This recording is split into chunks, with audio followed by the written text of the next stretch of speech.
profesionales, innovadores y creativos para que sean emprendedores, siendo competentes para asumir los roles propios que nos exige el nuevo arquetipo de la sociedad en que vivimos.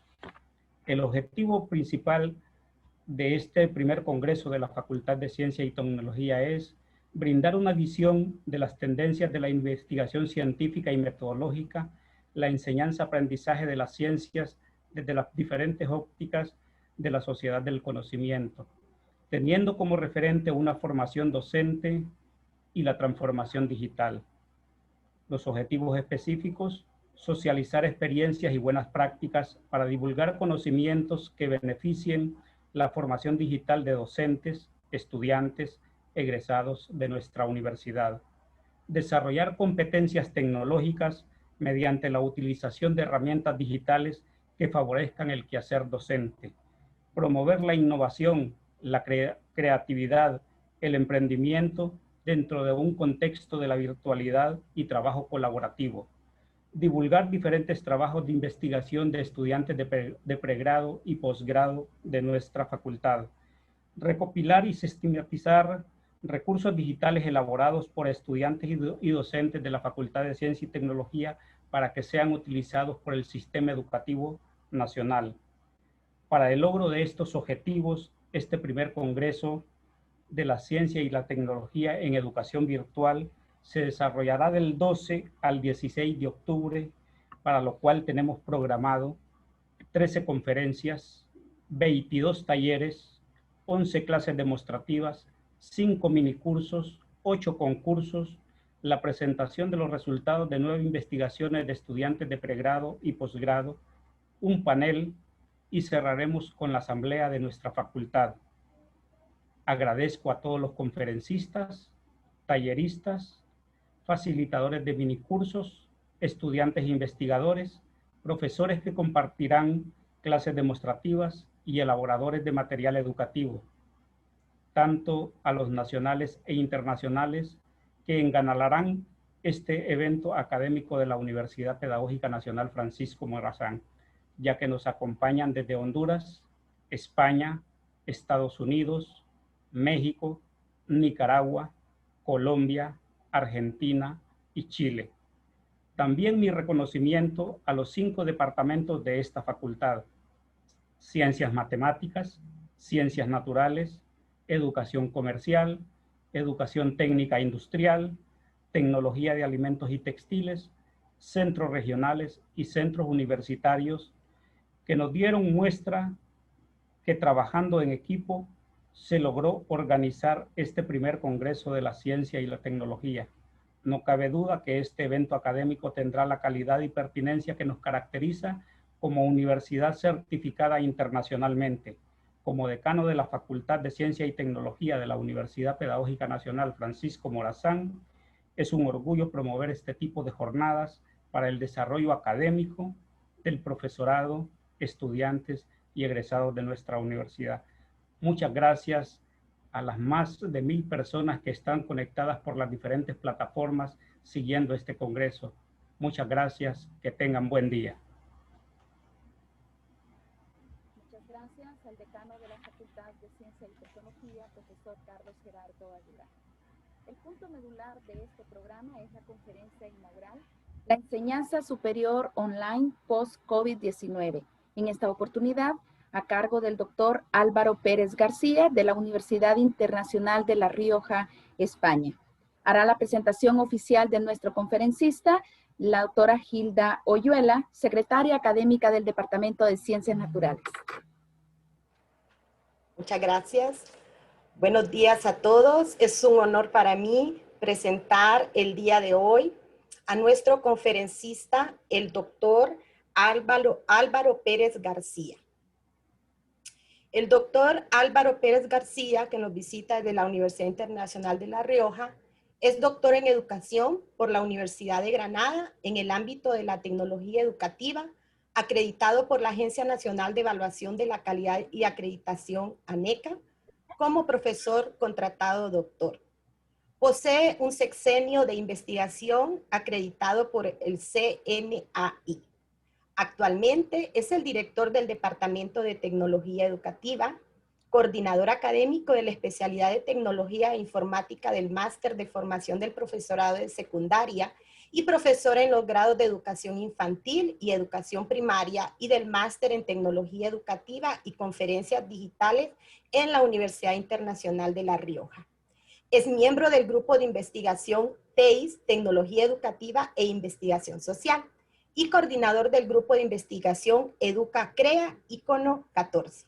Posee diversas publicaciones en forma de artículos, en revistas electrónicas especializadas, capítulos de libros y coordinación de publicaciones como libros o actas de congresos. Además, ha sido ponente en más de una treintena de congresos, editor de las revistas Aula de Encuentro, Márgenes y Eticanet, y miembro del comité científico de la revista REID, Revista Electrónica de Investigación y Docencia. Doctor Álvaro Pérez García, para la Universidad Pedagógica Nacional es un honor contar con usted. Como le he dicho en ocasión anterior, agradecemos enormemente el haber aceptado la invitación a desarrollar la ponencia inaugural de nuestro Congreso de la Facultad de Ciencia y Tecnología. Le damos la más cordial bienvenida al doctor Álvaro Pérez García y a todos los participantes en este Congreso, las autoridades, los docentes, nuestros estudiantes, nuestros egresados, y esperamos que sea de su completo agrado.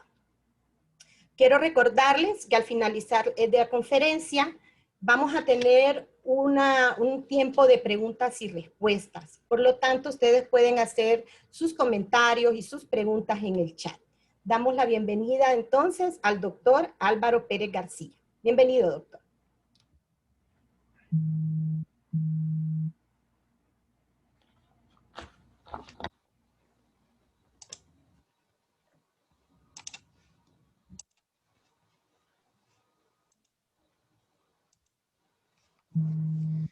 ¿Qué tal? Muy buenos días. Buenas tardes desde España. Para mí es un auténtico honor, un auténtico placer estar en este primer congreso virtual de la Facultad de Ciencia y Tecnología, organizado por la Universidad Pedagógica Nacional Francisco Morazán. Me gustaría enviar un fuerte abrazo al doctor Hermes Aldubín Díaz Luna, rector de la universidad, al magíster Carlos Gerardo Aguilar y a la magíster Alba González, decano y vicedecana de la Facultad de Ciencia y Tecnología de la Universidad Pedagógica Nacional. Y también mandar un fuerte abrazo a Gilda Dinora, a la licenciada Gilda Dinora, por su presentación, por haber contactado conmigo para impartir esta ponencia.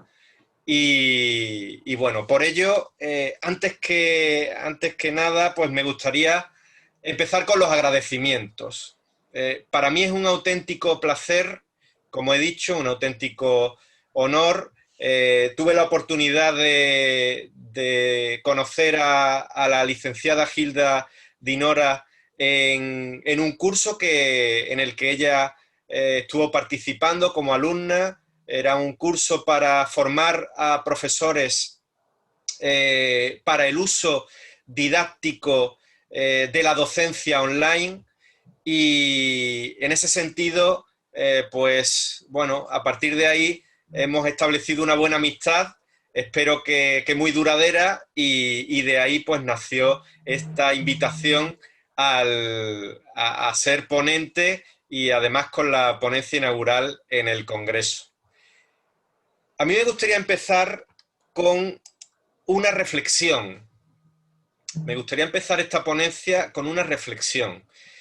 Me comentaba un amigo hace unos meses que parece ser que el siglo XXI ha comenzado con esta crisis sanitaria, que prácticamente no nos habíamos dado cuenta de todas las posibilidades que había antes de esta tremenda crisis sanitaria, antes de la llegada del COVID-19, del coronavirus, y eso me dejó pensando y me dejó reflexionando. Claro, antes de esta crisis sanitaria, pues las características de la sociedad tecnológicas eran prácticamente las mismas que hay ahora. Se caracteriza por la globalización, se caracteriza por la necesidad de conciliar la vida laboral, familiar, la formación, se caracteriza por la necesidad de una formación continua de la que hablaba tanto el rector como el decano, y se caracteriza también por la personalización. Cada vez necesitamos una formación más personalizada. En ese sentido, este amigo me decía, eso que ya estaba antes del COVID, parece que nos hemos dado cuenta ahora de que realmente estaba ahí. Teníamos las tecnologías, teníamos pues los recursos indispensables para poder hacer una docencia mucho más innovadora, mucho más tecnológica, y resulta que ha tenido que llegar esta crisis sanitaria para darnos cuenta de eso. Cuando en todo el mundo empiezan a confinar las ciudades, empiezan a cerrar los colegios, las universidades, el profesorado se da cuenta de que tiene una falta de recursos y de formación que en sí las tenía, pero que no las había o no le había dado la importancia real que tenían. En ese sentido, muchos profesores se encuentran pues con una situación complicada. Había profesores que no sabían prácticamente ni enviar un correo electrónico, había profesores que no tenían la formación necesaria para dominar y manejar una plataforma online, para gestionar un grupo por internet, y resulta que esta crisis sanitaria nos hace abrir los ojos y ver todas las posibilidades que teníamos. Antes me comentaba el magíster Carlos Gerardo Aguilar que desde el año 2009 hay una plataforma virtual en la universidad, pero que hasta la crisis sanitaria, hasta que no ha llegado la crisis sanitaria, solo un 30% del profesorado, alumnado, la utilizaba. Ahora mismo la utiliza el 100%. Claro, ¿cómo damos respuesta? ¿Cómo la sociedad tecnológica da respuesta a todas estas, a todos estos interrogantes? Pues tenemos una interacción deslocalizada, es decir, si hemos visto que una de las características, de las grandes características de la sociedad tecnológica del siglo XXI es la globalización, eso conlleva a que nosotros interactuemos no solamente con las personas de nuestro entorno, sino que ya podemos interactuar con personas de cualquier país, con personas de cualquier lugar, sin necesidad de estar presente físicamente. Por lo tanto, esa apertura, esa posibilidad que se nos ofrece, tenemos que aprovecharla. Tenemos que aprovechar también y aprender a gestionar nuestro tiempo.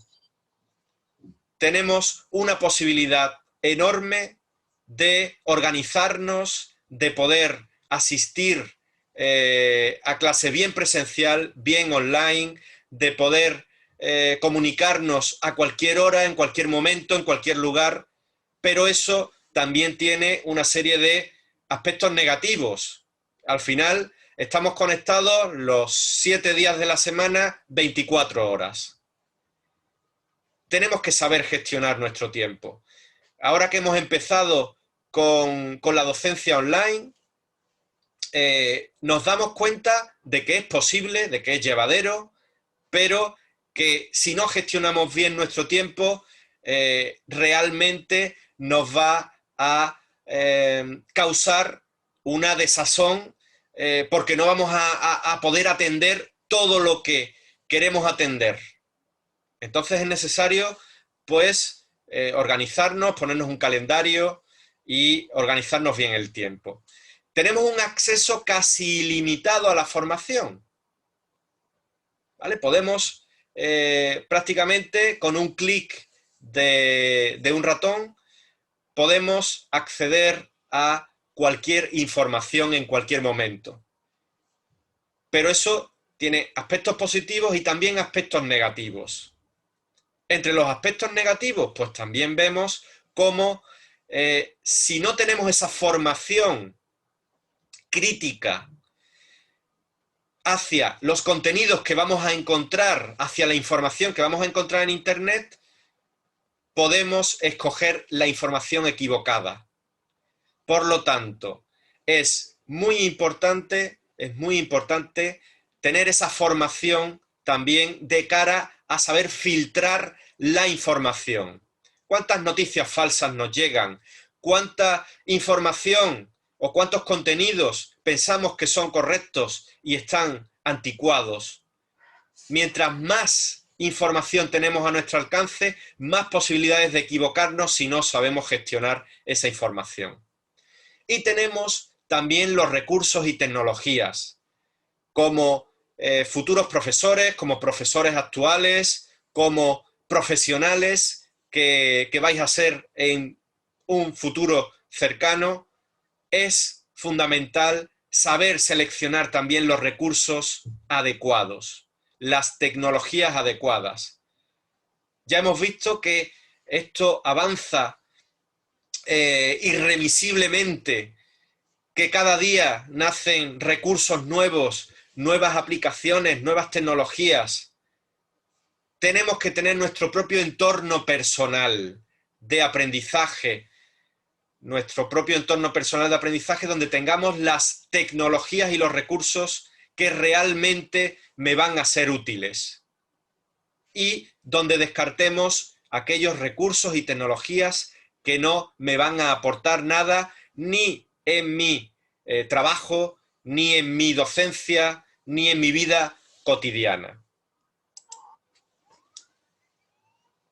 Con esta crisis sanitaria, y ahora ya nos centramos en lo que es la docencia online, que es un poco la base de mi discurso, con esta crisis sanitaria hemos visto cómo ha cambiado el perfil del alumnado de la enseñanza online.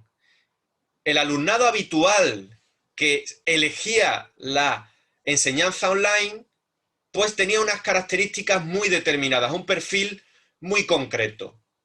Por un lado, era una persona que necesitaba conciliar trabajo, familia y estudios. También teníamos dentro de ese perfil alumnos que, pues bueno, no podían desplazarse a las universidades o a los centros educativos por la localización geográfica. Y entonces prefería hacerlo online. Y un tercer perfil era aquel alumnado que por algún tipo de discapacidad prefería hacer la docencia online, la enseñanza online, que la enseñanza presencial. En ese sentido, antes hablábamos de la personalización del proceso de enseñanza-aprendizaje. Y claro, la enseñanza online, la enseñanza a distancia, nos daba, sin duda, una gran opción para personalizar este proceso de enseñanza-aprendizaje, y de ahí que personas que tuvieran algún tipo de dificultad vieran pues un amplio abanico de posibilidades a poder estudiar de forma online. Pero claro, como decía antes, llega de repente una crisis sanitaria a nivel mundial, un virus criminal que se ha llevado tantísimas vidas por delante, que nos ha cambiado tanto nuestra forma de hacer y nuestra forma de ser, y de repente pues cambia el perfil del alumnado que nos vamos a encontrar en la enseñanza online. Al cambiar el perfil del alumnado, el docente tiene que cambiar también. Tiene que cambiar su forma de dar las clases. No es lo mismo el docente habituado al online, que tuviera un perfil de alumnado con cierta madurez, con estudios previos, con una edad ya pues en torno a los 30, 30 y tantos años, que de repente nos llega un alumnado poco habituado a lo online o nada habituado a lo online, sino que está habituado a lo presencial.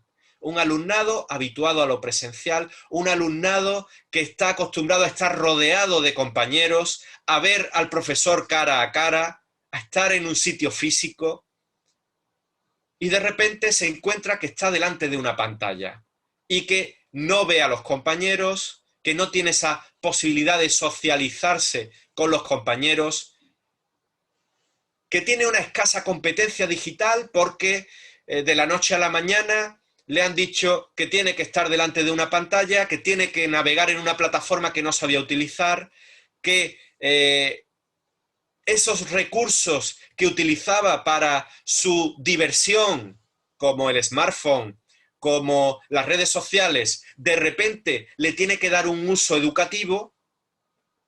Y además nos encontramos también con una brecha digital que se ha aumentado quizá más desde la pandemia. ¿Por qué? Porque nos encontramos con alumnos que viven en zonas rurales, que no tienen conexión a Internet, o nos encontramos con familias con escasos recursos, que no tienen dispositivos para conectarse, que en una familia de 6 miembros tienen que estar conectados a la misma vez, el padre que está teletrabajando, la madre y los hijos. Pues este es el perfil actual del alumno online. Claro, cambia muchísimo con el perfil del alumnado que iba a la enseñanza online por decisión propia. Ahora nos encontramos que tenemos un alumnado que tiene que asumir esta enseñanza online no por decisión propia, sino por obligación, al igual que los docentes.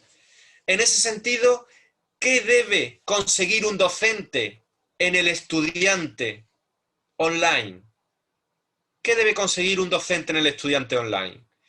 Por un lado, debe conseguir que sea autodisciplinado, es decir, que sea capaz de gestionarse, de organizarse.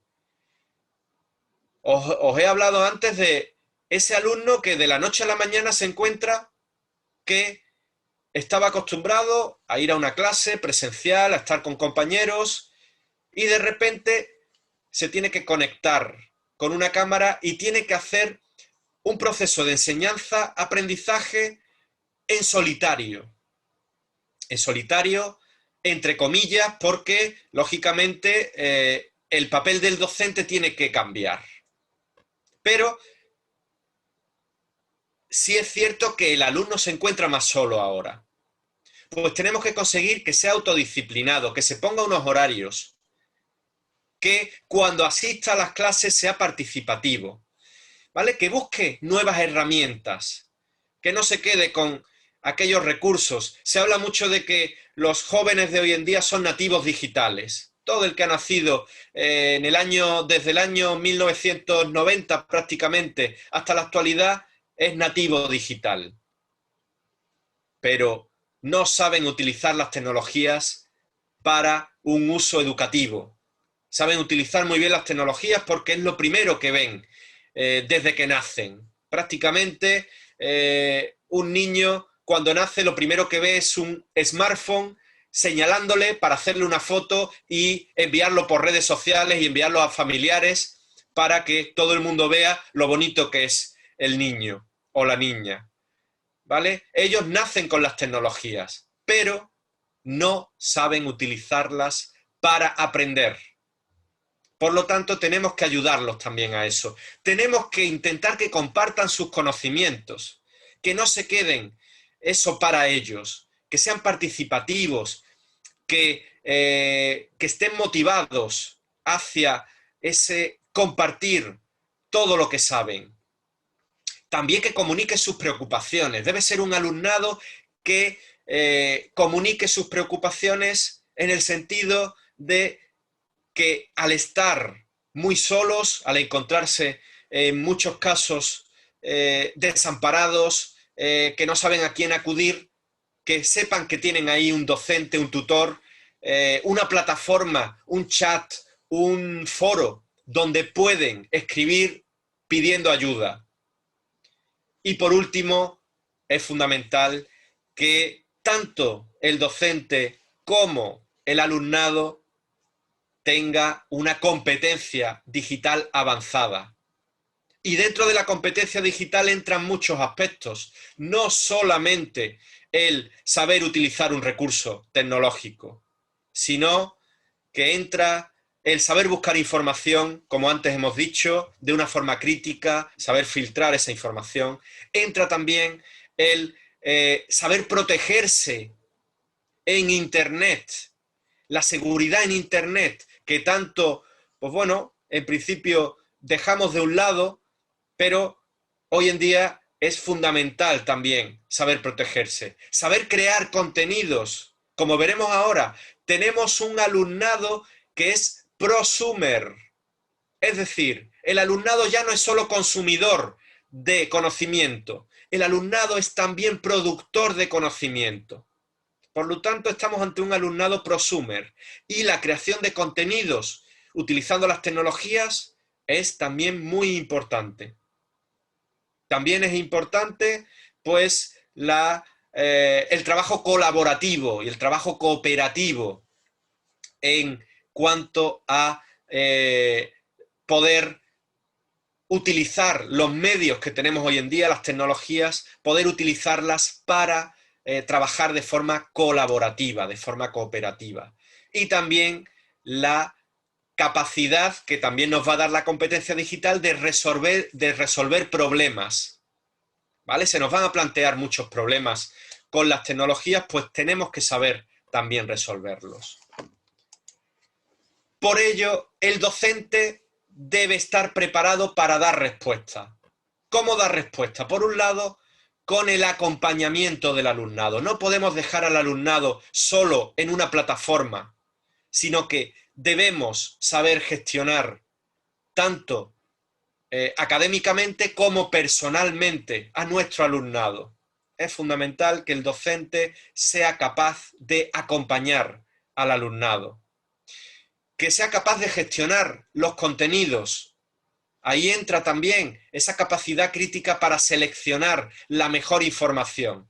El docente ha pasado de ser un mero transmisor de información a ser un guía, acompañante, mediador en el proceso de enseñanza-aprendizaje. Que también sepa evaluar de una forma adecuada en la docencia online. La evaluación quizá es lo más importante del proceso educativo. El feedback, como veremos a lo largo de esta intervención, el feedback es algo fundamental. El feedback es la base del aprendizaje. Si somos capaces de dar un buen feedback a nuestro alumnado, el alumnado aprenderá. Si no somos capaces de darle un buen feedback, el alumnado se desmotivará y terminará dejando los estudios. La interacción también es importante. El docente tiene que provocar esa participación y esa interacción del alumnado. Es realmente fundamental. si el alumnado no participa, no es por culpa del alumnado, es por culpa del docente. Que eso debe quedar claro. Hemos fracasado nosotros si nuestro alumnado al final se desmotiva. Nosotros tenemos que dar respuesta haciendo que interactúen, haciendo que participen. Diseñando actividades dirigidas a un alumnado prosumer, ¿vale? Ya no podemos diseñar actividades como las que diseñábamos hace 20, 25 años. Debemos diseñar actividades dirigidas a un alumnado que te demanda mucho más. Y también el docente debe analizar, debe saber analizar, sin duda, si realmente está haciendo bien su trabajo o no.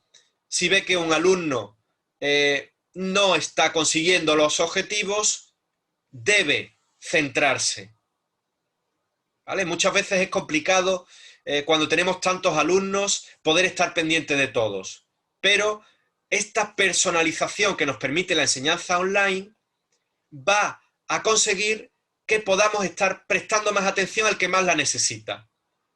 Y para ello tenemos que ser buenos profesionales. Claro, para ser buenos profesionales, la clave está en la formación. Antes os decía que esta crisis sanitaria ha pillado a mucho profesorado, ¿vale? Le ha llegado a mucho profesor sin la formación adecuada, sin los recursos adecuados para poder dar respuesta a todo lo que estamos hablando. Por ello es fundamental la formación continua, la actualización continua de nuestros conocimientos. Bien seamos docentes, bien seamos trabajadores de una empresa, bien seamos, ¿vale? El proceso de enseñanza-aprendizaje no termina nunca. El proceso de enseñanza-aprendizaje no va a terminar nunca. Siempre hay cosas que aprender. Y en el ámbito educativo, pues sin duda hay muchísimas cosas que aprender. Por lo tanto, tenemos que estar al día. ¿Cuáles son, de cara a esta docencia online, cuáles son las necesidades formativas básicas? Pues, por supuesto, un docente debe saber dominar las plataformas de gestión, plataformas de organización de contenidos, plataformas de evaluación, las plataformas LMS, tipo Moodle, tipo Canvas, tipo Sakai, ¿vale? Estas plataformas son muy importantes para la enseñanza online, para la docencia online. Es fundamental que el docente esté al día. También que sepa dominar y conozca recursos TIC suficientes para ampliar su espectro de recursos, de salidas, de metodologías de cara a mejorar en esa docencia online. Que sepa crear contenidos y, como decíamos antes, dirigidos a un alumnado determinado. Ya no tiene sentido que creemos contenidos en PDF y se lo mandemos por correo electrónico al alumno. Tenemos que crear contenidos interactivos, tenemos que crear contenidos atractivos, que realmente el alumnado los acoja, los motive y sean capaces de interactuar con ellos. Además, es fundamental que el docente sepa gestionar adecuadamente un grupo de alumnos. Es muy importante que ese acompañamiento que se nos exige como docentes, que seamos capaces de hacerlo, sea para todo el grupo por igual. Las metodologías deben cambiar. Si es verdad que el perfil de alumnado online que había antes del COVID-19,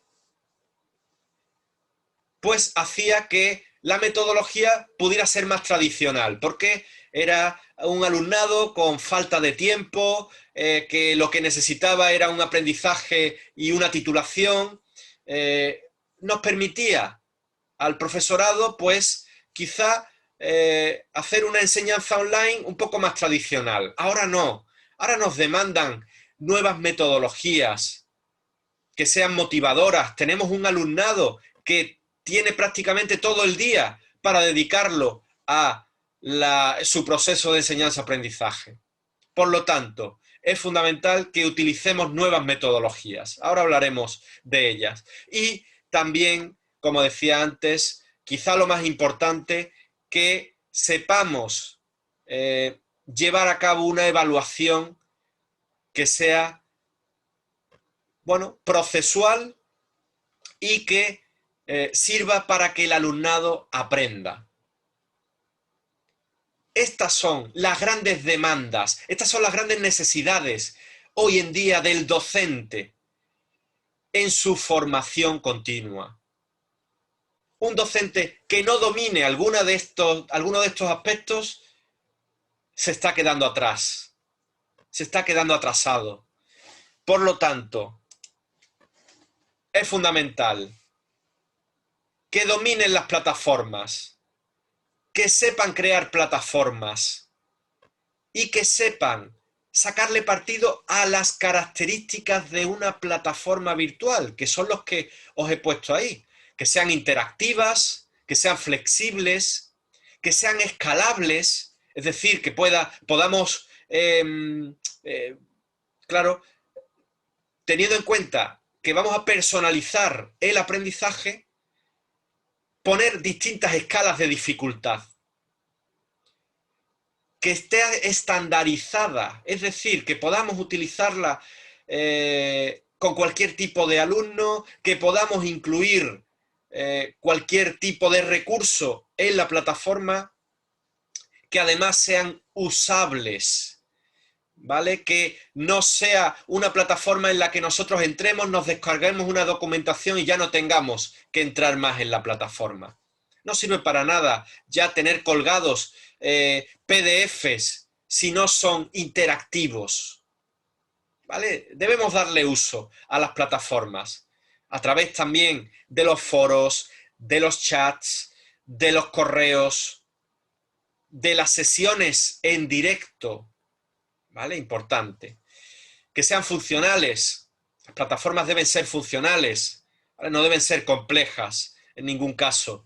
Que sean ubicuas, es decir, que podamos utilizarlas en cualquier momento y en cualquier lugar. Esto es algo que nos está ofreciendo ese aprendizaje móvil del que se habla tanto últimamente, el mobile learning, ¿vale? Ese aprendizaje móvil, ubicuo. Nosotros podemos estar conectados en cualquier momento y en cualquier lugar. Yo tengo alumnos y alumnas que siguen sus clases desde su trabajo. O tengo alumnos y alumnas que siguen sus clases cocinando. O siguen sus clases desde una actividad que están haciendo sus hijos. Su hijo está jugando al fútbol en el parque y ellos están siguiendo las clases e interactuando incluso. Por lo tanto, debemos sacarle partido y deben ser persuasivas. Las plataformas deben ser persuasivas y más con el perfil de alumnado que tenemos post-COVID. El alumnado post-COVID va a ser un alumnado exigente. Exigente en el sentido de que es un alumnado que necesita sociabilizarse, necesita estar en contacto con otras personas. Un alumno con 19 años rara vez le gusta estar solo o sola. ¿Vale? Por lo tanto, deben ser persuasivas, nos deben atraer. Nos deben atraer. Eso con respecto a las plataformas. Con respecto a los recursos. Antes os decía, cada día aparecen recursos nuevos. Es prácticamente imposible que un docente o un alumno domine todos los recursos que hay actualmente a nuestro alcance. Pero sí hay una cosa clara. Primero, que tenemos que seleccionar los más apropiados para cada momento, para cada tipo de enseñanza, para cada tipo de aprendizaje, para cada tipo de plataforma, para cada tipo de alumno, para cada tipo de profesor. Y eso no se hace de la noche a la mañana eligiendo el primer recurso que encuentro. Eso se hace después de un proceso de análisis crítico de esos recursos. Practicando, probando, aplicando. Es fundamental que le saquemos el máximo partido a los recursos que utilicemos. Pero tampoco sirve de nada aprender a utilizar muchísimos recursos si no le sabemos dar un uso didáctico y creativo. Es fundamental que los recursos que nosotros utilicemos vayan encaminados a ese uso didáctico, creativo, innovador, que se nos solicita hoy en día desde la educación superior y también desde la educación primaria, desde todos los niveles educativos. Por lo tanto, no solo tenemos que aprender recursos, sino que tenemos que aprender a usarlos didácticamente. Y antes os hablaba también de la creación de contenidos. La creación de contenidos, el docente del siglo XXI, este docente post-COVID, aunque el docente anterior al COVID también tenía ya que crear su propio contenido. La creación de contenidos es fundamental en el docente. El docente no se puede basar solo y exclusivamente en lo que coge de los demás, en lo que le han dejado, en lo que ha visto en internet, en los libros de texto que ya están publicados. Debes personalizar tus contenidos, y más si los vas a planificar y plantear en una plataforma online.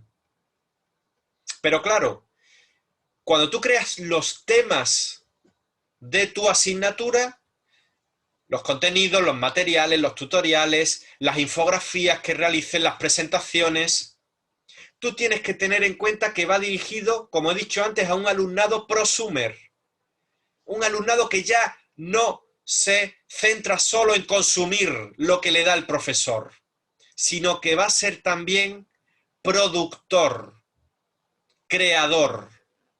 Y para ello el docente debe poner de su parte. Debe intentar que el alumnado sea capaz también de construir su propio aprendizaje a través de la construcción de contenido, a través de la creación de vídeos, a través de la creación de actividades, a través de la creación de TikToks educativos, ¿vale? Infografías, a través de la creación de perfiles en redes sociales. Es importante. Las actividades deben ser muy interactivas. Cuando nosotros creamos una actividad, no puede ser una actividad centrada solo y exclusivamente en dar respuesta a una pregunta. Debemos intentar que haya debates en los distintos foros. Debemos intentar que haya estudios de caso, que haya un aprendizaje basado en problemas o en proyectos. Nuestras actividades, nuestras prácticas deben ir dirigidas a un alumnado que te demanda más. A mí en los cursos que yo imparto de formación de tutores online, la pregunta o las preguntas que más me hacen son las dirigidas a aquellas carreras técnicas. Me imagino que también vosotros, cuando tengáis el turno de preguntas, también os dirigiréis mucho a ese tipo de preguntas. Hoy en día tenemos laboratorios virtuales, tenemos laboratorios de realidad virtual, tenemos la posibilidad de utilizar simuladores. Por lo tanto, sí es verdad que hay ciertos aprendizajes que son complicados de llevar a cabo de forma online, cada vez tenemos más recursos para ello. Por lo tanto, el docente tiene que enfocar sus prácticas, sus actividades, a que el alumno interactúe.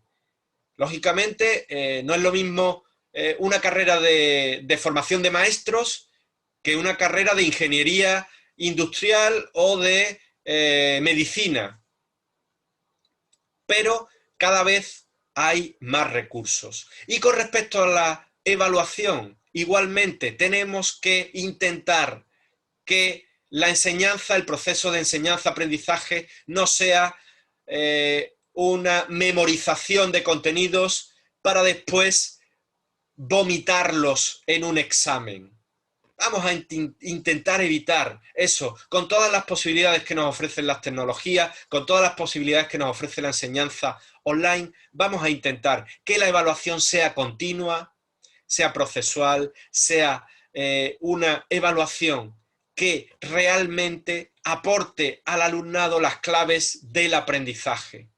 Vamos a hacer, pues bueno, vamos a utilizar rúbricas, vamos a dejar de un lado, un poco de lado esos exámenes, vamos a hacer prácticas, vamos a hacer actividades bonitas, motivadoras, que el alumnado pueda crear contenido. Por lo tanto, también es importante la creación de contenido.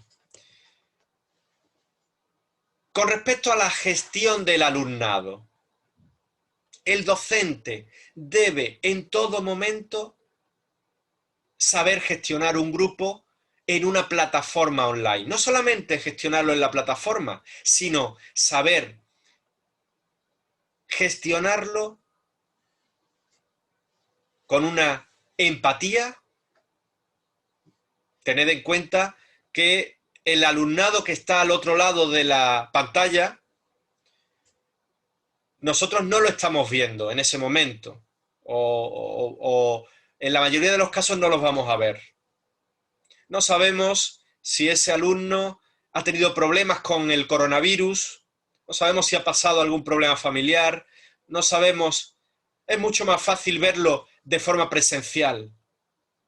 Por lo tanto, tenemos que ser muy empáticos. Tenemos que saber que la persona que está al otro lado de la pantalla probablemente no ha elegido la enseñanza online, sino que preferiría que estar presencialmente. Pero bueno, por eso, siendo empáticos, podemos ser también flexibles, razonadamente flexibles. ¿Vale? Ponemos un plazo de entrega de actividades y el alumno me lo entrega 2 o 3 días tarde. En lugar de penalizarlo de primera hora y castigarlo y tal, vamos a intentar preguntarle, ¿qué ha pasado? ¿Por qué lo has entregado tarde? Ese alumno puede ser que lo haya entregado tarde porque no le funcionaba bien la conexión a internet, porque había tenido algún problema, porque simplemente no entendió bien la actividad, por el motivo que sea. Tenemos que tener en cuenta que la enseñanza online tiene que ser afectiva. Ese e-learning afectivo que nos va a permitir intentar acompañar de una forma cariñosa al estudiante, el estudiante lo va a agradecer. Lo va a agradecer en todo momento. Yo, por ejemplo, comparto redes sociales con los alumnos. Ellos me ven más cercano, yo los veo más cercanos a ellos, ellos se conocen entre ellos. Hay que intentar ser flexible y después es fundamental lograr la interacción del alumnado. La participación y la interacción es básica.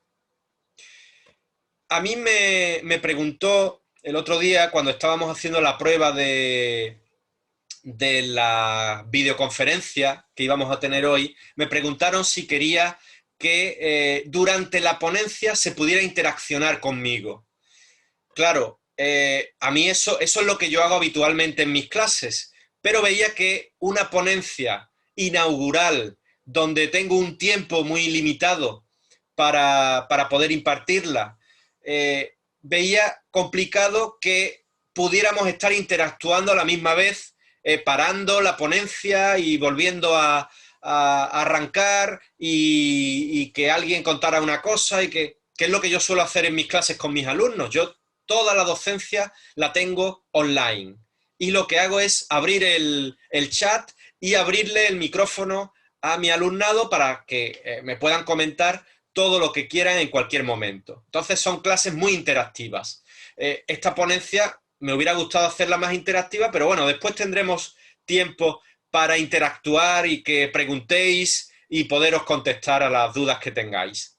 Pero hoy en día es básico que en nuestra docencia haya interacción, que tengamos al alumnado enganchado, que no lo tengamos desmotivado, que le abramos un foro y seamos capaces de motivarlos a participar en el foro, compartiendo cuestiones. Ahora veremos cuando veamos, ¿vale? Cuando veamos cómo interaccionar, yo tengo 3 grandes tipos de foros en mi plataforma. Yo siempre, el primer día, abro el foro de presentación y dudas. Ese foro es un foro que está abierto durante todo el curso y en ese foro, primero, el alumnado tiene que presentarse y después sirve durante todo el curso para preguntar dudas sobre la asignatura. En cualquier momento alguien sube una pregunta al foro. Para ello es fundamental, es muy importante que nosotros demos respuesta rápida. Es decir, que no tardemos más de 24 o 48 horas en responder. Porque si no, el alumnado, pues al final se termina desmotivando. Por ello es muy importante que el docente sea capaz de dominar todo esto. Y de ahí que sea tan importante la formación previa. Después tenemos otro tipo de foro que es el foro puntuable, que es un foro que va a puntuar para la nota final de la asignatura. Ahí lo que se hace es un debate, lo que se hace es proponer una pregunta y que el alumnado tenga que defender una postura o tenga que defender otra, además aporte evidencias, artículos, documentos, bases de datos, etcétera, para defender su argumento. El alumno aprende ahí muchas cosas, aprende a argumentar, aprende a respetar a los demás, aprende a aceptar las críticas. Ese foro es muy importante y además activas al alumnado porque le estás dando un premio, una puntuación. Pero a mí el foro que me parece más bonito es el foro cafetería virtual.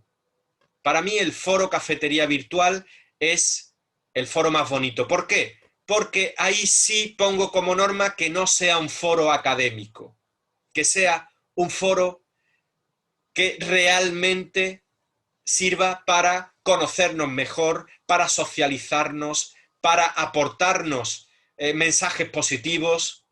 Ahora con todo lo que ha pasado, con esta crisis sanitaria tan grande que hemos tenido, el foro cafetería virtual se ha convertido también en un foro de desahogarnos, de poder reflexionar, de poder contar nuestras inquietudes, nuestros problemas. Y ahí todos hemos arropado a algún alumno que llegaba y decía, estoy bajo de ánimo, ahí se compartían vídeos, se compartían poemas positivos, se compartían. Ese foro hace que el grupo interactúe y el grupo se una, si cabe más. También los chats. Los chats deben servir para tener esa conexión sincrónica, ¿vale? Al mismo tiempo. Por lo tanto, los chats hay que tener cuidado y poner unos horarios, porque si el alumno pregunta algo por el chat, pero yo no estoy conectado, pues al final funciona como si fuera un foro.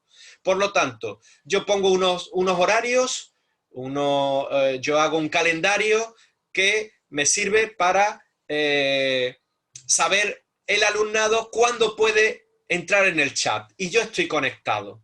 ¿vale? Y también es fundamental el trabajo colaborativo. Plataformas como Microsoft Teams o Google Classroom son plataformas que nos van a ayudar, son gratuitas, nos van a ayudar para trabajar cooperativamente, colaborativamente. Pero no solamente esas plataformas, sino también las propias herramientas de videoconferencia nos van a ayudar a la hora de poder crear grupos, poder crear salas de esos grupos y que el alumnado pueda trabajar entre ellos. Por lo tanto, esta es una de las claves, pero claro, tenemos que formarnos para saber llevar todo esto adelante. También os decía de las metodologías, la importancia de las metodologías. La docencia online debe conllevar una metodología realmente novedosa. Aquí os he puesto varias metodologías activas que yo defiendo a la hora de llevar a cabo una docencia online. La gamificación o el aprendizaje basado en juegos. ¿Qué hay más motivador que jugar en clase?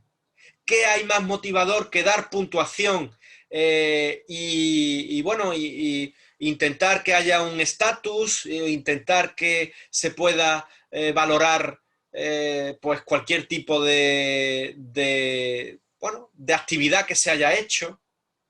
Por lo tanto, la gamificación, el aprendizaje basado en juegos, que nosotros hay asignaturas que tenemos completamente gamificadas, ya que el alumnado entra a través de Geniali, entra a través de plataformas que están previstas para eso, obtienen premios que además se repercuten en sus puntuaciones finales.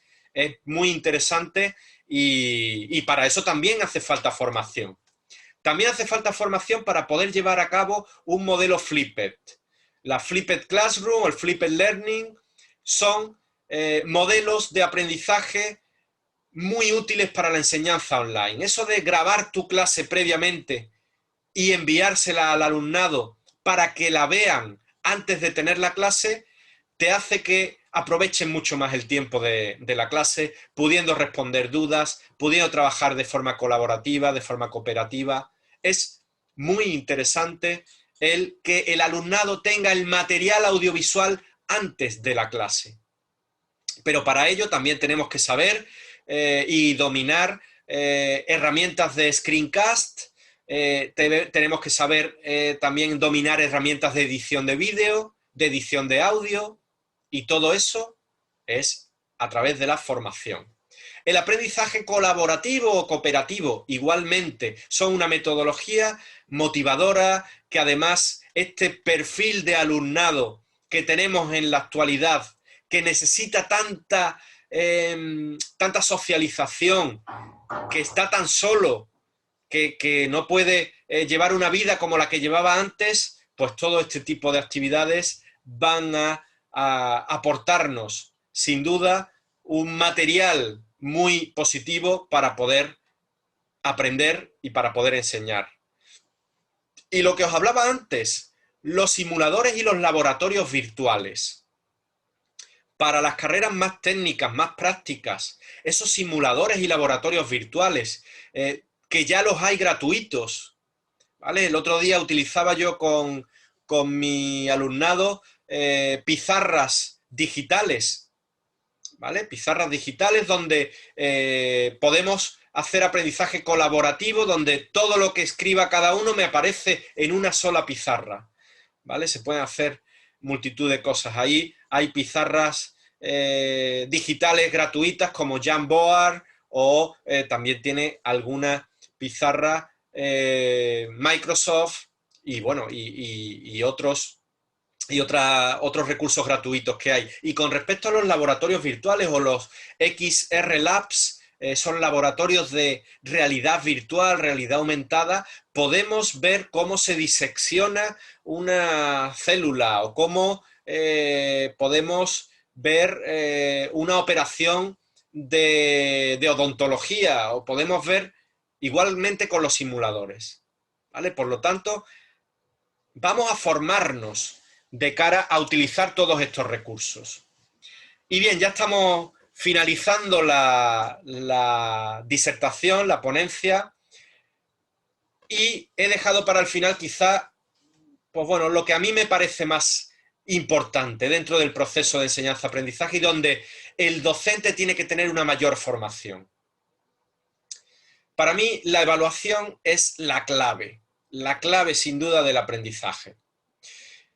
Y si ya es complicado llevar adelante un proceso de evaluación en la enseñanza presencial, imaginaros en la enseñanza online, donde nosotros no tenemos ese control tan exhaustivo de la asistencia del alumno, no tenemos ese control tan exhaustivo de otros aspectos. Yo he puesto ahí los distintos tipos de evaluación. Tipos de evaluación hay muchos, tenemos según su finalidad, puede ser sumativa o formativa. A mí la evaluación formativa creo que es la evaluación clave, donde lo que se busca es que el alumno aprenda, donde se le da participación incluso al alumnado para que él pueda incluso autoevaluarse, y donde, pues bueno, vamos a tener recursos tan interesantes como las rúbricas, los portafolios digitales, que me van a ayudar a llevar un sistema de evaluación totalmente interactivo. En cambio, en la evaluación sumativa, pues prácticamente lo que se busca es la titulación, una nota numérica, ¿vale? Entonces, apostamos por la evaluación formativa. También tenemos, según el momento en el que se realiza, que también es importante, la evaluación diagnóstica inicial, la evaluación procesual o continua o la evaluación final, ¿vale? Estamos muy centrados en esa evaluación final, pero tenemos que tener muy en cuenta la evaluación inicial, esa evaluación de diagnóstico, ver esa base que lleva el alumnado, esos conocimientos previos que tiene el alumnado y, por supuesto, la evaluación procesual o la evaluación continua me parece realmente importante de cara a poder afrontar un conocimiento a fondo del trabajo que el alumnado ha hecho durante todo su proceso de enseñanza-aprendizaje. En ese sentido, pues ahí destacaríamos herramientas como el portafolios digital o portafolios electrónicos. Y con respecto a quién realiza la evaluación, pues la suele realizar el docente, pero cada vez son más los que apuestan porque el alumnado tenga un peso mayor en su propia evaluación, en que el alumnado pueda autoevaluarse. ¿Vale? Es importante. Yo casi siempre en todas mis asignaturas dejo un porcentaje de puntuación para que sea el alumnado el que se dé esa nota, ese porcentaje de evaluación. ¿Por qué le doy esa responsabilidad? Porque al final lo que estoy haciendo es tener al alumno una reflexión y una capacidad crítica mucho mayor. Al final, él se tiene que poner una nota numérica, pero tiene que justificarla. Claro, a la hora de dar las razones del por qué me he puesto esa nota numérica, yo no me puedo poner una nota que yo no merezca, porque no voy a poder justificarla. Entonces, soy capaz de hacer que el alumnado reflexione sobre el trabajo que ha hecho durante todo el curso. Y os puedo asegurar que el 99% son totalmente sinceros con lo que ponen ahí, con lo que me justifican.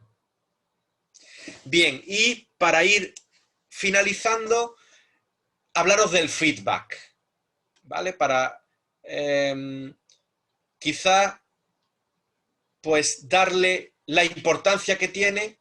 Yo siempre suelo dar 6 grandes características o 6 grandes consejos a la hora de hacer un feedback, a la hora de retroalimentar al alumno cuando le corrijo una actividad, cuando le corrijo un examen. un examen o una actividad que no tenga feedback no sirve de nada. ¿Para qué sirve ponerle a un alumno un 4 si no le digo en qué ha fallado? ¿Para qué sirve ponerle un 8 si no le digo en qué ha acertado y qué es lo que le falta para mejorar? Pero tengo que tener mucho cuidado a la hora de hacer un feedback. Es muy importante identificar los aspectos positivos, siempre. Yo no puedo dar un feedback totalmente negativo. Yo tengo que empezar siempre dando un feedback identificando aspectos positivos. Estimado Carlos, me ha gustado mucho tu actividad, me ha parecido muy interesante, pero después tengo que señalarle de manera clara y adecuada aspectos erróneos y o mejorables. En ese sentido, pues, después de haberle dicho lo que me ha gustado de su actividad, le digo los errores que ha tenido. Esta actividad podría haber mejorado, o este examen podría haber mejorado con este aspecto, este y este. El alumno va a aprender mucho más. Tengo que respetar tiempos en las correcciones. A mí un alumno no me puede entregar una actividad el 1 de octubre y yo corregírsela el 1 de diciembre. ¿Por qué? Porque ya el alumno no se acuerda ni lo que hizo en la actividad. Tengo que ser respetuoso con eso. Igual que yo pongo un plazo de entrega de actividad para el alumno tiene que también que saber que el profesor va a respetar ese plazo. Tengo que cuidar la presentación y el formato. Cuando yo le dé un feedback, yo no puedo tener faltas de ortografía, no puedo tener en ese sentido malas palabras, no puedo utilizar un lenguaje inadecuado. Además, tengo que personalizar las correcciones. ¿De qué me vale darle el mismo feedback a todo el mundo? Resulta que el alumnado me pide que yo valore su trabajo. Si yo a todo el mundo le pongo, esto está muy bien, ¿vale? Mi esposa está estudiando también online y recuerdo una actividad que sacó un 9 y le puso el profesor, el trabajo está perfecto. Pero bueno, si me has puesto un 9, no está perfecto. Estaría perfecto si me hubieras puesto un 10. ¿En qué he fallado? ¿Cómo puedo mejorar? ¿Cómo puedo llegar al 10? Es importante personalizar las correcciones y señalar los aspectos erróneos. Y es importante, es muy importante, pues para la evaluación, todos estos aspectos, el que el alumno se lleve definitivamente un buen sabor de boca. Es decir, que aunque haya suspendido, se vaya contento porque ha aprendido qué es lo que debe mejorar. Por eso es tan importante el feedback. Por eso el feedback para mí es la base del aprendizaje. Si yo no soy capaz de darle un buen feedback al alumnado, no voy a ser capaz de que el alumno aprenda. Hemos visto muchos aspectos que inciden en la formación del profesorado, que es la base de, del planteamiento que tenemos que hacernos mentalmente y, ¿por qué no también personalmente, de cara a afrontar el nuevo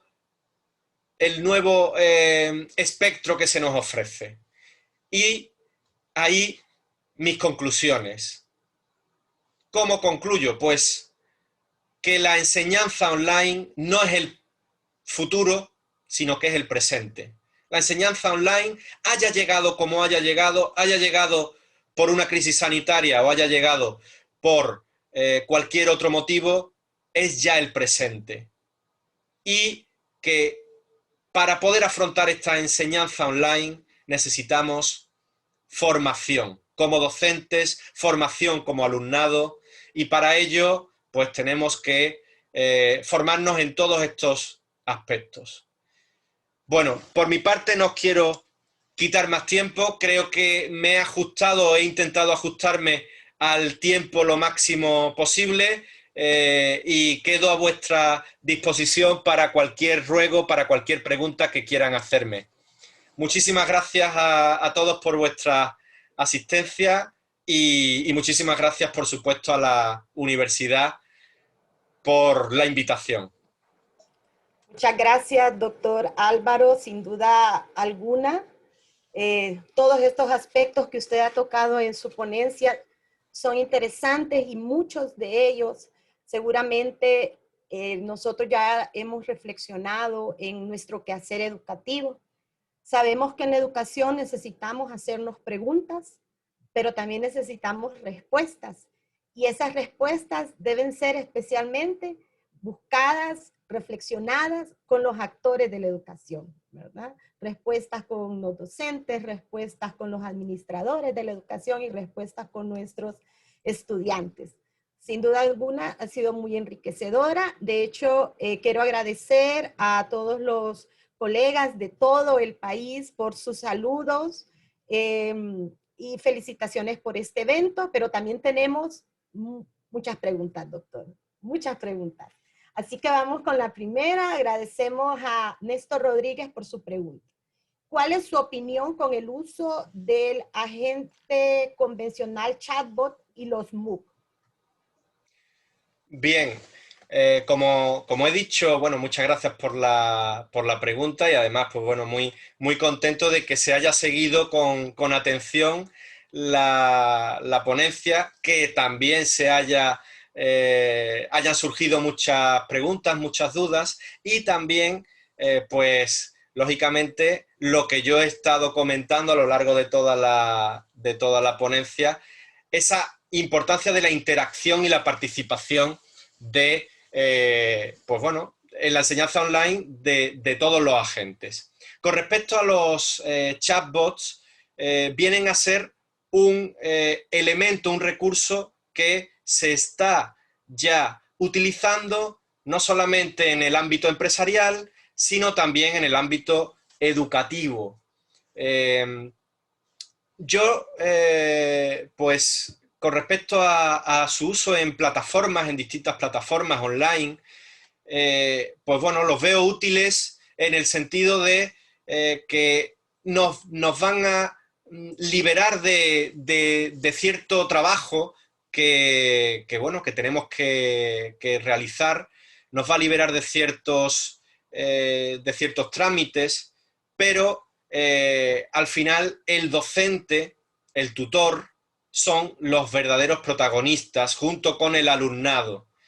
Yo los chatbots, la inteligencia artificial, todos estos aspectos que lógicamente han llegado para quedarse, los veo útiles, pero en el ámbito educativo aún creo que la figura del docente, y sobre todo si es un docente profesional, si está formado y sigue formándose, es mucho más, va a ser mucho más importante que la figura que pueda tener el chatbot o la inteligencia artificial.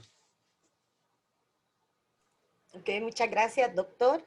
Tenemos otra pregunta. El profesor Ronnie Alonso pues nos felicita y pregunta: ¿cómo puede la universidad trascender una educación virtual e incidir en las decisiones políticas, económicas y sociales de un Estado o república?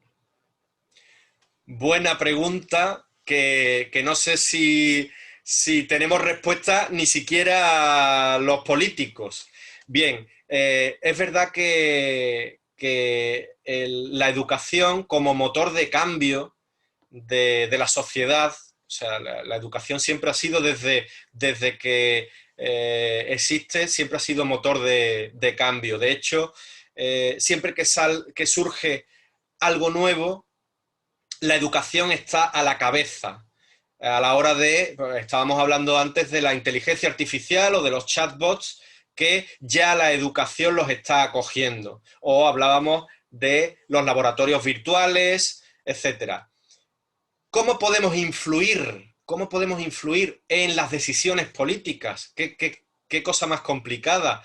Cuando los políticos no solamente de Honduras, sino también de mi país, tienen un pensamiento dirigido prácticamente a su partidismo y a su propio beneficio en muchos aspectos. Desde la educación es fundamental que las personas tengan, y vuelvo a repetir algo que he dicho importante en la ponencia, que tengan un carácter crítico. Y eso es un poco lo que podemos fomentar para combatir los mensajes que nos mandan muchos políticos, que piensan que la gente no tiene la educación, la formación suficiente para entenderlo. Y como no lo entienden, pues, bueno, seguimos un poco, aquí es un término que se dice mucho en España, aborregados. Vamos como borregos a votar y a votar al partido que nos dice una cosa que nos parece que nos gusta.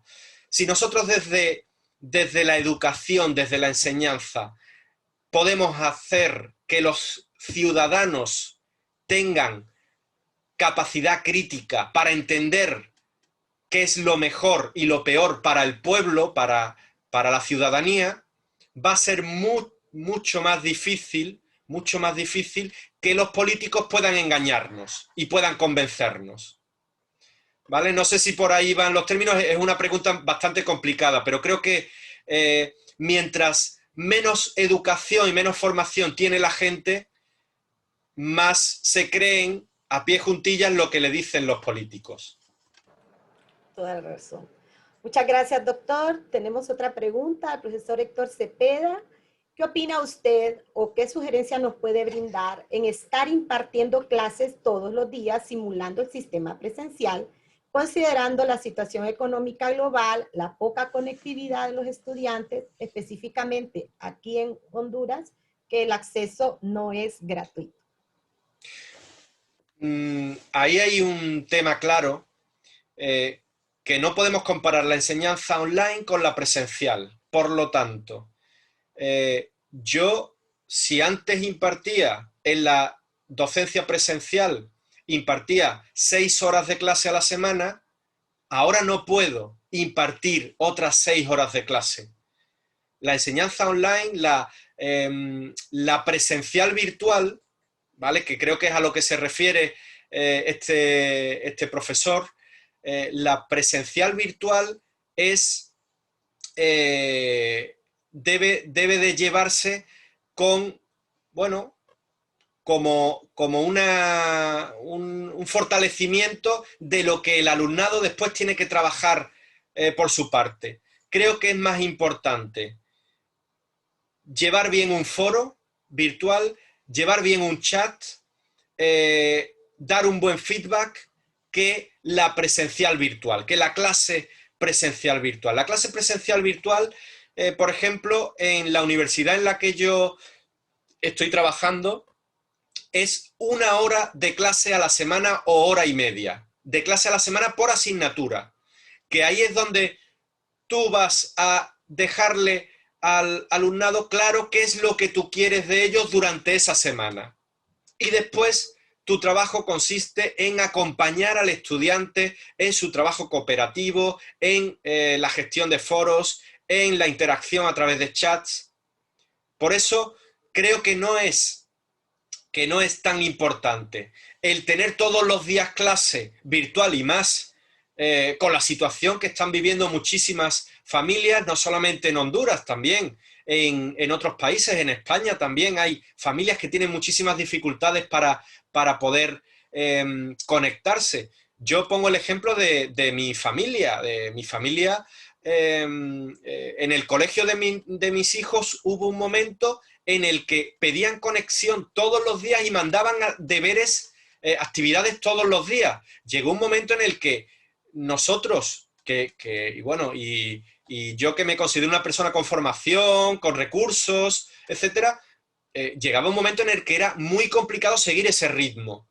Por lo tanto, vamos a intentar no imponer un ritmo tan fuerte a nuestro alumnado, porque puede ser que terminen desmotivados y dejando definitivamente los estudios. Entonces, hay que tener cuidado con eso, y más si sabemos que nuestro alumnado tiene dificultades de conexión, dificultades de uso de dispositivos, etc. Por lo tanto, es más importante el seguimiento que yo haga que el tener clase todos los días.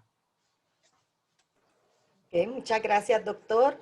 Tenemos otra pregunta. Boris Lambur pregunta, ¿qué recomendaciones podría darnos para animar a los alumnos que estén desmotivados y con poca energía de desarrollar el proceso de aprendizaje virtual?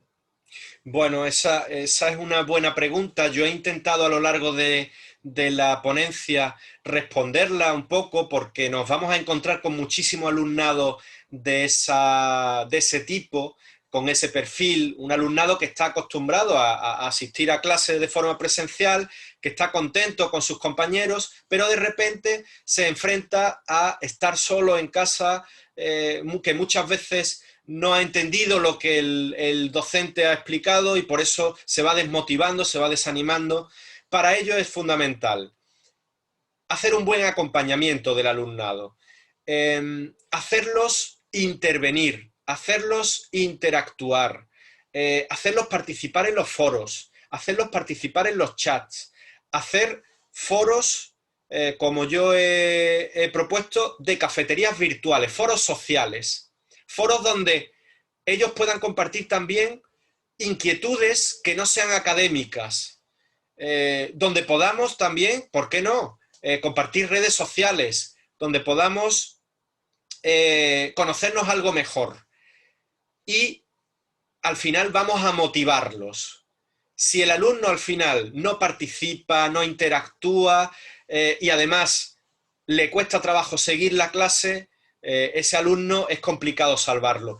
Y lo que decía, ahí cuando un alumno se desmotiva y se va, el problema no es del alumno, el problema es del docente que no ha sabido captarlo, que no ha sabido darle cariño, que no ha sabido llevarlo por el buen camino y que no ha conseguido que este alumno participe, interactúe y sea capaz de, pues bueno, estar en la docencia online como si estuviera en la docencia presencial, salvando, lógicamente, las distancias.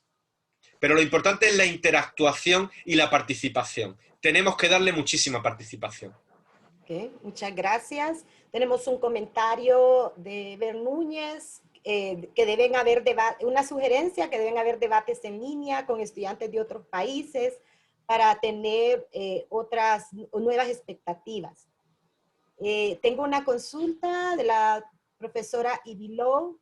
Por favor, ¿pueden mencionar cuáles recursos o aplicaciones están disponibles de manera gratuita para laboratorios, simuladores, etcétera, que permitan desarrollar la formación práctica a nuestros estudiantes de grado o posgrado?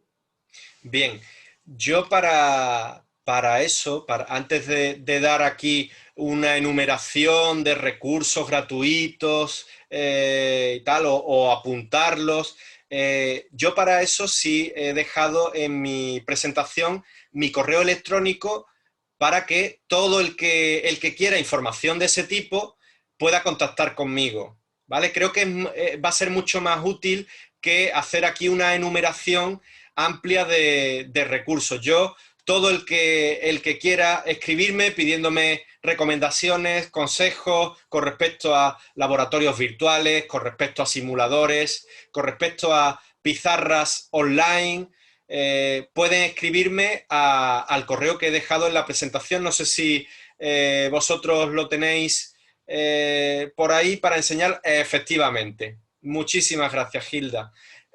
Alvaro.perezgarcia@unir.net y yo estaré encantado de ayudaros con cualquier duda, cualquier consulta que queráis hacerme. Muy bien, doctor. Gracias. Otra pregunta. Carlos Rodríguez nos dice, ¿cómo prevenir el fraude por parte de los alumnos al momento de la realización de exámenes cortos en línea? Bien. ¿Cómo podemos prevenir eso? Pues hay muchos sistemas ya que se están intentando probar, porque no hay ningún sistema todavía seguro. Nosotros en la universidad donde yo trabajo, que es una universidad 100% online, donde sí es verdad que los exámenes eran presenciales. Claro, a raíz de esta crisis sanitaria, los exámenes han sido online. En principio se probó un sistema de reconocimiento de la mirada, es decir, que no pudieras mirar hacia otro sitio, pero era muy incómodo y las pruebas no salieron bien. Sí se les pide al alumnado que se conecten previamente, que enseñen su documento. ¿Y qué es lo que hacemos? Pues hacemos exámenes de reflexión, exámenes aplicados. Es decir, no vamos a poner en ningún caso exámenes tipo test o exámenes de respuestas teóricas puras que puedan copiar y pegar de los apuntes. Al final, el alumnado está haciendo un examen online con los apuntes, ¿vale? Pero sí es verdad que todavía no hay un sistema en el que se pueda, se pueda tener la certeza absoluta de que el alumno no va a copiar en el examen. Yo pongo un ejemplo o anécdota. Nosotros sabemos perfectamente, igual que habrá en Honduras, cualquier asignatura tiene su grupo de WhatsApp del alumnado. El día del examen, ese grupo de WhatsApp echa humo de tantas consultas y de tantas gestiones que se hacen entre ellos. Pero claro, si el examen que nosotros ponemos, yo en mi departamento hablo con el profesorado, le digo el tipo de preguntas que deben hacer, y son preguntas prácticas donde se piden ejemplos, donde se piden reflexiones, donde se piden comentarios críticos, y es mucho más difícil de copiar. Aunque tengan los apuntes por delante, es mucho más complicado de copiar que si pones un examen tipo test donde por estos grupos de WhatsApp se van a pasar la información y al final todo el mundo va a tener las mismas respuestas. Entonces, lo que hay que adaptar un poco es, por un lado, la evaluación, darle más importancia a la evaluación continua que al examen, y por otro lado, que el examen sea un examen mucho más práctico, mucho más aplicado, mucho más de reflexión y de comentario crítico. Gracias, doctor. Hay una consulta, bueno, y creo que es una preocupación generalizada de algunos docentes y que nos han escrito, y la voy a resumir en la pregunta de la profesora Marcia Velázquez. Una pregunta para el conferencista: ¿cómo hacer con los docentes tradicionales que no se quieren sumar al cambio en este proceso de la virtualización, impidiendo el avance de sus estudiantes? Pues eso es una magnífica pregunta, porque es un problema que esta crisis sanitaria ha puesto ha puesto por delante de muchísimos otros problemas que teníamos en educación. Esos docentes que, bien por edad, que son la mayoría, claro, son gente que dice, bueno, me quedan pocos años ya de docencia, yo no quiero cambiar. O esos docentes que, bien por propio pensamiento, por propia forma de ser, se niegan a adaptarse al cambio. En primer lugar, hay que mostrarse comprensivos, empáticos con ellos. Todo el mundo hemos tenido, o esta situación nos ha afectado a todos. A estos profesores que tenían menos competencia digital, o una competencia digital mucho más reducida, pues les ha costado más. Hay que ser comprensivos y empáticos, pero también hay que intentar que se unan a este nuevo modelo explicándoles las ventajas, explicándoles cuáles son los diferentes aspectos en los que vamos a mejorar. Claro, ellos tienen que adaptar una docencia tradicional transmisiva, donde lo que hacen es dar lecciones magistrales, a una metodología innovadora, creativa, participativa. ¿Cómo se puede hacer? Sin duda con la formación. Obligarlos quizá no es la solución porque, lógicamente, al final terminamos chocando con ellos. Pero sí hay que intentar convencerlos de las ventajas. Convencerlos de que el alumnado que tenemos hoy en día no es el alumnado que había hace 20 años. Que el alumnado de hoy en día demanda, sin duda, una metodología, una formación totalmente distinta. Es difícil de lograr ese convencimiento, pero creo que a través de cursos fáciles, de uso de plataformas, de uso de redes sociales, de metodologías activas, hay que intentarlo, hay que intentarlo. Es complicado cuando un profesor dice yo no, pues al final es muy difícil, pero creo que, bueno, hay que adaptarse. Ahí también los decanos, rectores, etcétera, tienen también un papel de concienciación, de no obligando, pero sí diciéndoles que es importante que ese profesor se adapte al cambio porque será bueno para, sobre todo para el alumnado, pero también para la universidad en la que están trabajando. Bueno, doctor, hemos llegado al final. Queridos participantes, queremos dar las gracias a todos los que han estado con nosotros durante esta conferencia inaugural. Queremos darle las gracias al doctor Álvaro por, de nuevo, haber aceptado nuestra invitación y por esa apertura que podamos seguir contando con usted, ya sea con consultas directas a través del correo electrónico o quizás con otra participación más adelante. Quedamos en deuda con la visita a nuestro país, como ya había dicho usted anteriormente, expresado que le hubiera gustado visitarnos de forma presencial. Esta visita fue virtual, pero seguramente habrá muchas oportunidades más adelante. Queremos decirles a todos que han quedado algunas preguntas, pero que también está el correo del doctor, es por falta de tiempo ya, pues hay compromisos también adquiridos de parte del doctor y de parte de tenemos que seguir con la programación del Congreso. Les invitamos a participar. Muchas cosas que el doctor ha dicho aquí pueden ahondarlas en talleres, en minicursos que están a su servicio toda esta semana de nuestra facultad. De nuevo les queremos dar gracias y los dejo con ustedes a la profesora Glenda. Muchas gracias al doctor Álvaro Pérez por tan interesante conferencia y regalarnos la oportunidad de escucharlo. Muchísimas gracias. Para dar las palabras de agradecimiento de este congreso, los dejo con la vicedecana de la Facultad de Ciencia y Tecnología, Magíster Alba Rosa González. Buenos días. Gracias, estimados compañeros, autoridades presentes, doctor Álvaro Pérez, por habernos acompañado en esta inauguración de nuestro Congreso FACIT 2020.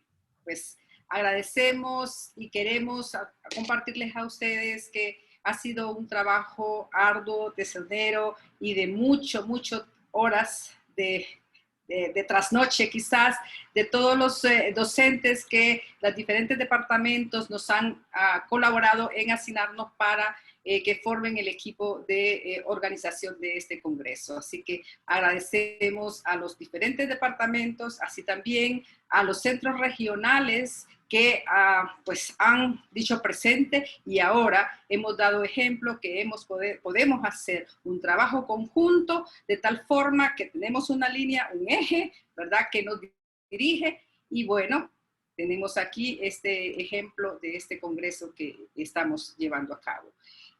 Quiero compartirle a todos los que nos están viendo que tenemos una serie de actividades Y bueno, que les invitamos a participar. Ahora mismo a las 11 estamos con 4 actividades, investigaciones y un taller. A la 1:30 tenemos clases demostrativas.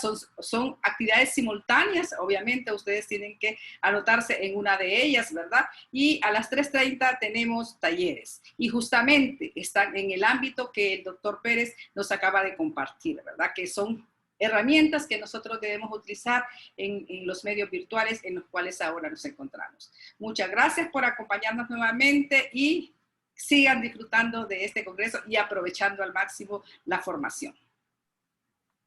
Gracias, maestra Alba Rosa.